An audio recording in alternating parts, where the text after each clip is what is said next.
You probably think I'm barking mad, and I probably am. Hello, welcome back to Painting with Master Temple. I'm Dan, and well, we're not going to do as usual landscape, that is for sure. I've been browbeaten into painting a portrait of my pet, my dog, my beloved dog, and let's bring you up closer to the canvas and let's take it from there. Yeah, anything could happen. Then, so with his rough sketch put in place. Oh, come on, Dan. Okay, with his rough sketch put in place, and to be honest, this doesn't look anything like my dog at the moment, but I'm hoping it will do. Okay, this background part is slightly just off damp, right? But it's not fully wet. I painted it yesterday, and and this area obviously I've gone through, and I haven't used black. What I've used is burnt umber and ultramarine mixed to make a nice dark colour. I don't want to use black just yet. Just sketched out the main parts where the nose is and the eyes are, relation to the mouth and the ears and everything, and where the white part's going to be. Well, it's not going to be white, okay? It's not black and it's not white, okay? So first things first, I'm going to mix up a little bit. First things first, I'm going to mix up a little bit of like a purpley colour, okay?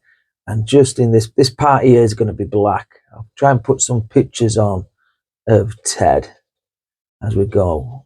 But if you look at the fur on a dark dog, a black dog, it's usually very, very, very dark blue. I know that sounds odd and weird, but it kind of is. Okay, so I'm just going to put some lighter colours on and then work into the darks as we go.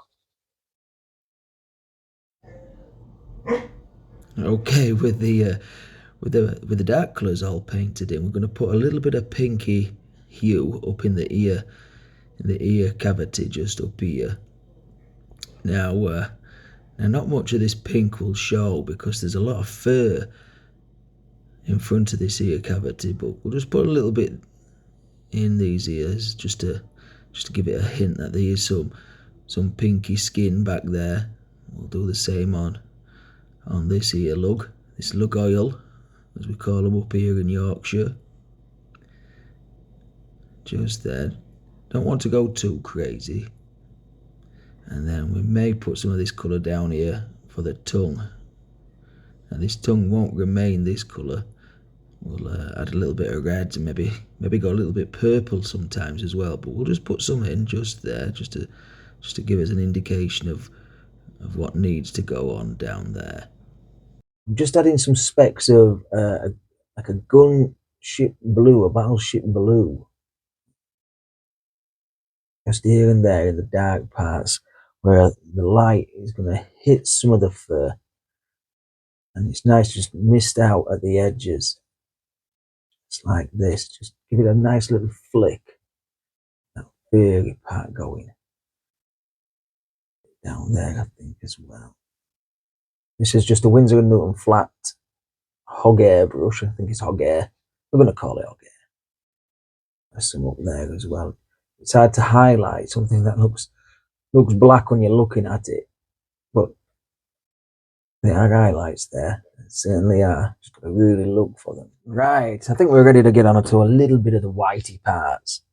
Okay, so I've just mixed up a tiny amount of, I mean, literally a scrat of yellow ochre, burnt umber, and titanium white. And I'm just going to plonk some of this in. And this undercolour that's on there, that mixture of everything I had left on a previous palette, will show some of it through. I'm just going to pop it here. Ted's got a little bit of a wonky white line running down his nose. It veers off more to his left side with a little bit up there. I'm going to put this in and pull some of this out into the dark fur, and obviously change the tones as we go around his muzzle and his nose. And just scrub that in.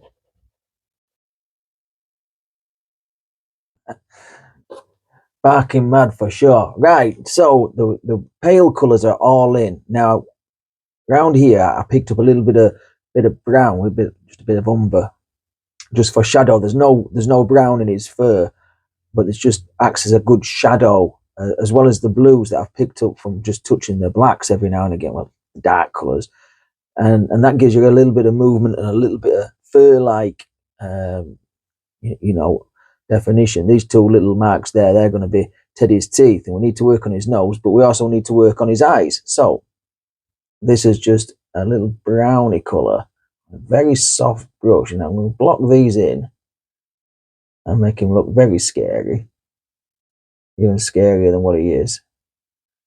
He's not scary at all. He is literally a teddy bear by name and a teddy bear by nature. Cracking, beautiful dog, and very obedient as well. Except when somebody leaves some pizza on a plate, he'll come and take it from you. Greedy little doggy. There, so we'll just put in a little bit of colour. Now this is just white and raw sienna, bit of burnt umber, touch of red as well in there, just to brown it off somewhat, warm it up. Nice warm eyes. Now we'll play around with the eyes till we get them right, and then we've got the all important dot in the middle and the nice bright part. We also need to work on the tongue. Now there's usually a nice big line going down the middle of the mouth as well, middle of the tongue. So put a bit of that colour in, and if it ends up being there later, it's there now.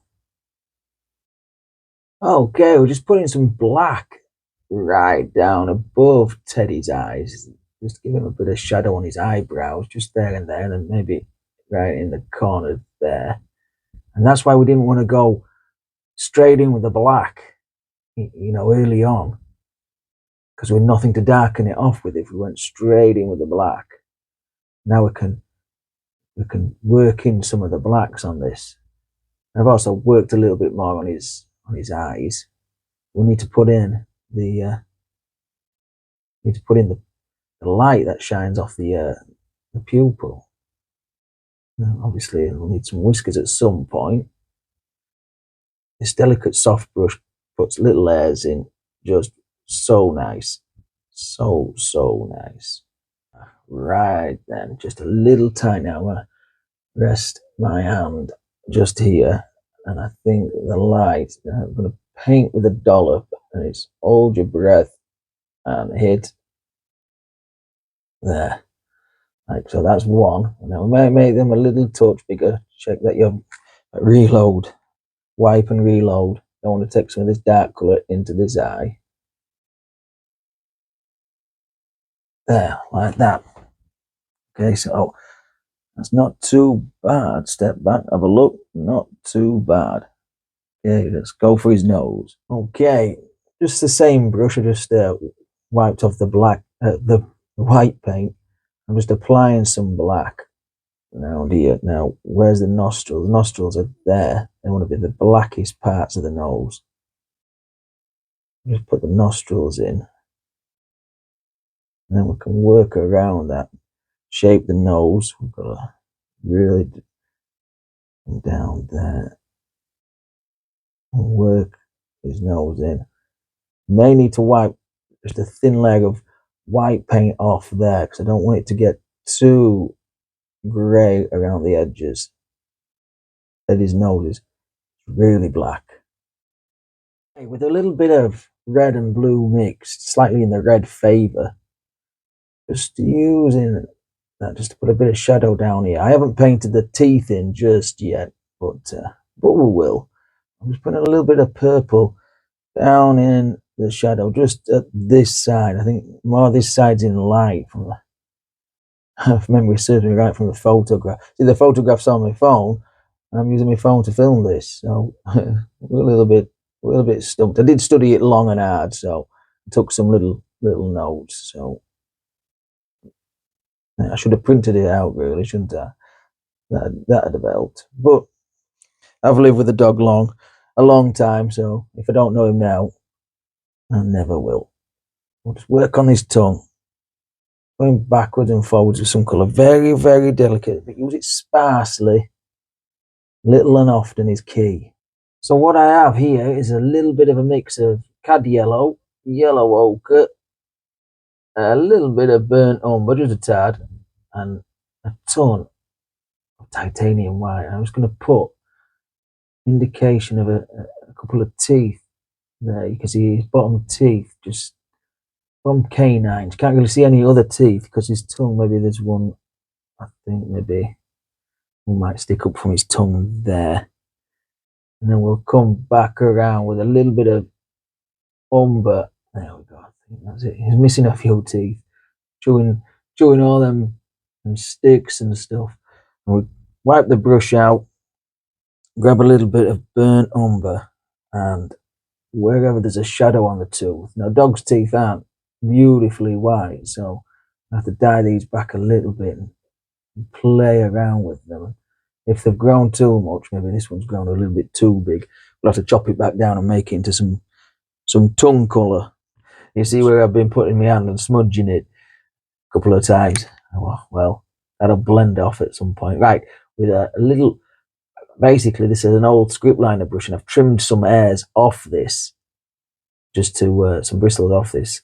And a very thin white paint, I'm just going to line myself up and then just drop in a few eyebrow whiskers just up here, just like that. And when you reload the brush, wipe it first because you don't want to pick any of this blacky blue colour up and drop it into your painting. So line yourself up a couple of times, give yourself a couple of practice strokes just above the painting, and then drop in the eyebrow. Now, if they get too much, too bright, just blend them away and then start again. No issues at all.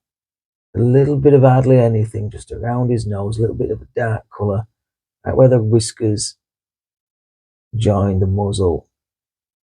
There, I think something there. I think we're about done. Little hairs just tweaking down there, just like that. And I think we're about done. Well, we were barking mad after all, but it hasn't turned out too bad. That's my very first pet portrait ever done. And if you think I've done okay, give me a nice big thumbs up. Subscribe to the channel if you've not done so already. Leave me a comment as well. Do you do pet portraits? I'd love to see your work. There's one thing left to do. That's to get the old flat cap on. Grab the dog and let's go for a nice little walk in the countryside. I'll see you later. Happy days.